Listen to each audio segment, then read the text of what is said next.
हर व्यक्ति का सपना होता है कि उसका एक सुंदर घर हो, लेकिन आज के समय में भवन निर्माण सामग्री इतनी महंगी हो गई है कि यह सपना आम व्यक्ति के लिए महज ख्वाब बनता जा रहा है। लेकिन सोलन के नंदलाल गुप्ता ने इसका हल निकाल लिया है। उन्होंने पाइन की पत्तियों व मिट्टी से बने सस्ती ईंटों का और पाइन की पत्तियों से ही पाइन बोर्ड का आविष्कार किया है, जो बाजार में मिलने वाले उत्पाद से आधी कीमत का है। एक रिपोर्ट।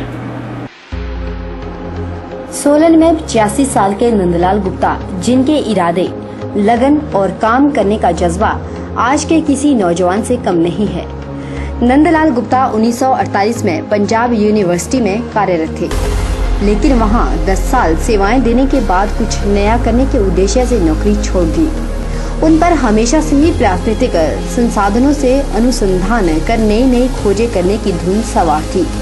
वह अपने इरादों के इतने पक्के थे कि सन 1972 में जलरोधक मिश्रण की खोज के लिए राष्ट्रपति से सम्मानित भी हो चुके हैं।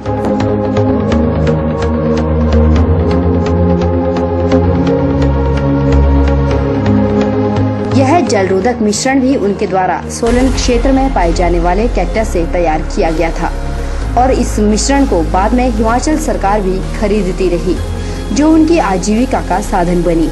लेकिन कुछ देर बाद सरकार ने इस पर से अपना हाथ पीछे खींच लिए। उसके बावजूद भी उन्होंने हार नहीं मानी और अपनी छोटी सी प्रयोगशाला खोली और अच्छी खासी रकम खर्च कर किताबों का संग्रहण किया।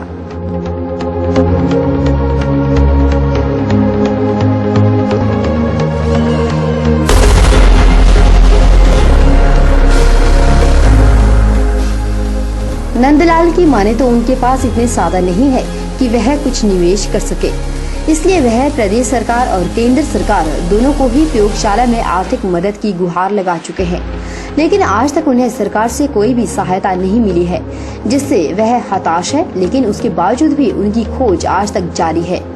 के बाद मुझे शौक हुआ कि लोकल रॉ मटेरियल में जो हम अच्छी चीज़ बना सकते हैं वो हम हिमाचल में सारा रिसर्च करूँगा और अच्छी से अच्छी चीज़ बनाने की कोशिश करूँगा और लोगों को रोजगार देंगे हम। ये था मेरा एम ज़्यादा, और जिसमें मुझे कामयाबी भी मिली। लेकिन ये कामयाबी रिसर्च इंस्टीट्यूट खोलना जब तक गवर्नमेंट मदद नहीं करती तब तक ये पॉसिबल नहीं है कि मैं चर्चा अपने लेवल पे कर लूँ इसको। उधर नंदलाल के बेटे का कहना है कि अगर उनके पिता को सरकार की सहायता मिल जाती है तो उनकी इतने सालों की मेहनत सफल हो जाएगी और उसका फायदा लोगों तक पहुंच पाएगा। चलेगा अगर पापा को मदद पूरी मिल जाए गवर्नमेंट की, और प्राइवेट का इसमें मिनटों और ये बढ़िया काम है जो पैसे की कमी की वजह से काम नहीं कर पा रहे हैं, और मशीनें वगैरह लगानी उसके लिए पैसा चाहिए, पर हिमाचल गवर्नमेंट का कोई मदद नहीं मिल रही और कुछ नहीं हो रहा इसमें। हिमाचल में चील के पेड़ की पत्तियों में लगी आग से अक्सर जंगल सुलगते रहते हैं।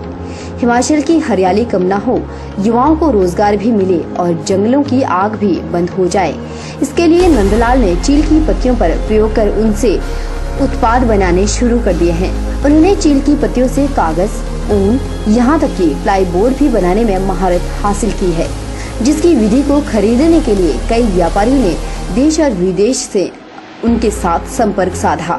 लेकिन उनका लक्ष्य अपने राज्य के युवाओं को इस बारे में शिक्षित करना है ताकि हिमाचल से बेरोजगारी कम हो सके। लेकिन उसके लिए एक प्रयोगशाला की आवश्यकता है। वहीं अपर्याप्त सुविधा के चलते उन्हें खासी दिक्कतों का सामना करना पड़ रहा है, इसलिए उन्होंने सरकार से आर्थिक मदद की गुहार लगाई है। अब देखना होगा कि केंद्र और राज्य सरकार क्या नंदलाल की मदद कर पाएगी या नहीं। के न्यूज़ के लिए सोलन से कीर्ति कौशल की रिपोर्ट।